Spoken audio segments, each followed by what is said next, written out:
Pagi itu, 8 Juli 2022, di kota Nara, Jepang, semuanya tampak normal. Mantan Perdana Menteri terlama Jepang, Shinzo Abe, berdiri di podium kecil, menyampaikan pidato kampanye rutin. Tapi ketenangan itu hanya ilusi. Dari belakang, diam-diam, seorang pria bernama Tetsuya Yamagami mendekat. Di balik jaketnya, tersimpan senjata yang dibuat dengan tangan. Tembakan pertama meleset. Orang-orang panik.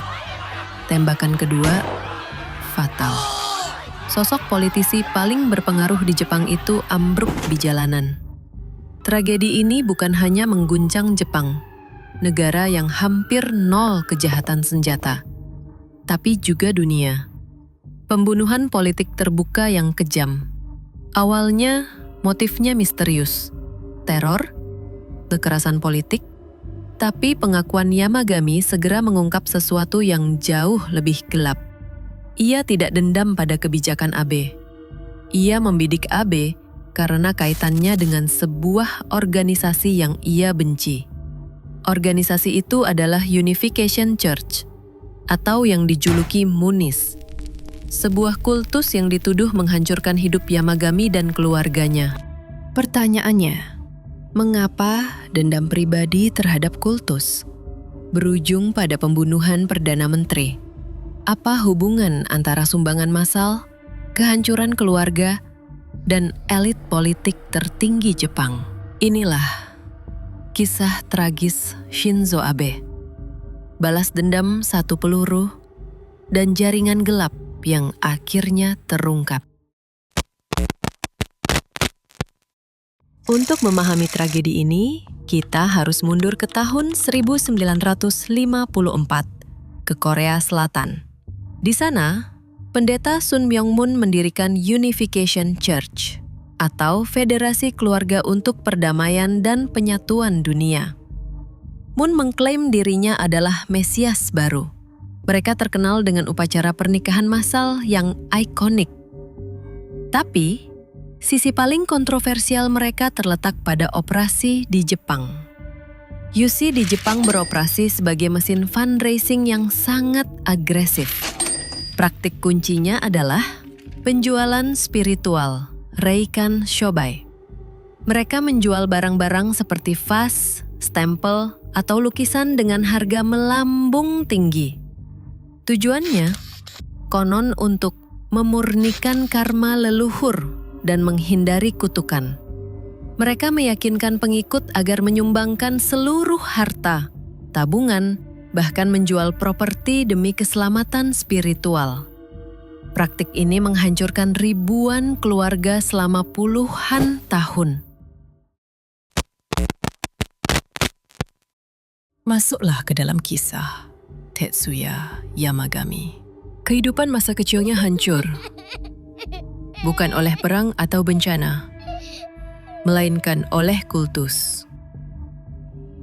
Ibunya menjadi pengikut setia UC di akhir tahun 90-an. Ibunya perlahan tapi pasti menyumbangkan segalanya. Uang asuransi jiwa ayahnya, tanah warisan, dan seluruh tabungan keluarga. Total donasi yang diyakini mencapai lebih dari 100 juta yen. Uang itu seharusnya membiayai kuliah Yamagami dan mengurus saudaranya yang cacat. Kebangkrutan keluarga pada tahun 2002 merampas masa depannya. Frustrasi dan keputusasaan mendorongnya bergabung dengan pasukan bela diri maritim Jepang. Kemudian, tragedi lain datang. Saudaranya yang cacat, yang didiagnosis menderita kanker, mengakhiri hidupnya sendiri. Bagi Yamagami, sumber bencana ini jelas Unification Church. Dendamnya begitu dalam, ia bahkan sempat berencana melakukan bom bunuh diri di markas UC. Namun gagal. Ia bertekad membalas dendam pada pemimpinnya.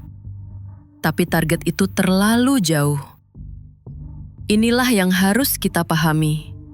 Yamagami tidak ingin membunuh anggota kultus. Ia ingin menghancurkan simbol yang memberi legitimasi pada kultus tersebut. Simbol itu, sayangnya, adalah Shinzo Abe. Bagaimana Shinzo Abe, mantan Perdana Menteri yang dihormati, bisa terseret dalam pusaran ini?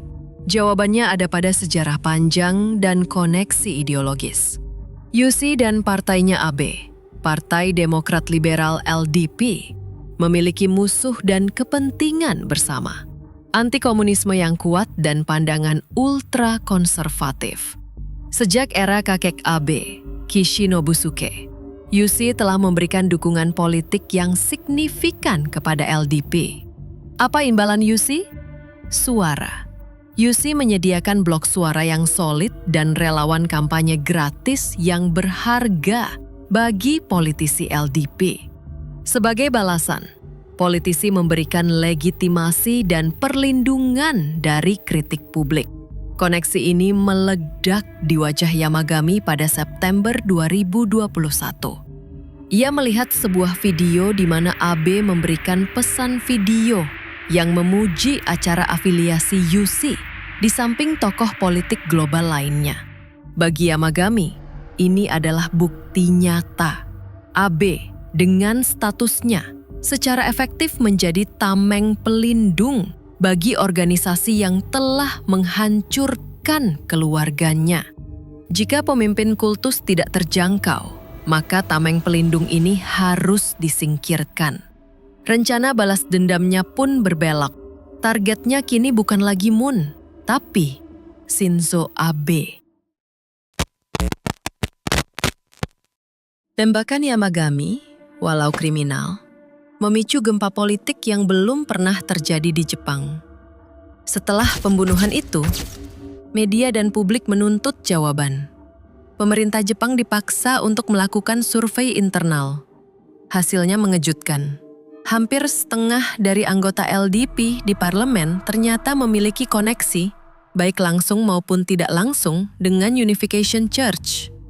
Apa yang selama ini menjadi open secret di kalangan politik, kini menjadi skandal nasional. Koneksi 40 tahun antara elit politik dan kultus yang dituduh mengeksploitasi rakyat jelata terungkap ke permukaan. Yang lebih aneh, opini publik terhadap Yamagami terbelah. Ada yang mengutuk pembunuhan itu, tapi banyak yang bersimpati padanya. Ia dianggap sebagai korban yang terpaksa menjadi eksekutor untuk mengungkap ketidakadilan. Pemerintah dipaksa bertindak. Perdana Menteri Fumio Kishida memecat beberapa menteri. Dan yang paling penting, pemerintah meluncurkan investigasi serius yang bertujuan untuk mencabut status hukum Unification Church sebagai entitas keagamaan. Tujuan utama Yamagami untuk menghancurkan kultus itu, secara ironis, mulai tercapai berkat tindakan kriminalnya. Tragedi Shinzo Abe adalah pengingat pahit bahwa dendam pribadi yang dibiarkan mendidih lama bisa memicu konsekuensi politik yang dahsyat. Peluru tunggal Yamagami tidak hanya merenggut nyawa Abe. Peluru itu merobek tirai rahasia yang menutupi deal kotor antara keyakinan fanatik dan kekuasaan politik. Yamagami mungkin adalah seorang pembunuh, tapi ia adalah pembunuh yang berhasil memaksa sebuah negara setelah puluhan tahun untuk akhirnya menghadapi kegagalan moral dan politik mereka dalam melindungi rakyat dari eksploitasi kultus. Dendamnya mungkin telah terpenuhi, namun harga yang dibayar terlalu mahal. Menurut kamu, apakah Yamagami pantas mendapat simpati sebagai korban? Ataukah ia harus dihukum penuh sebagai seorang kriminal?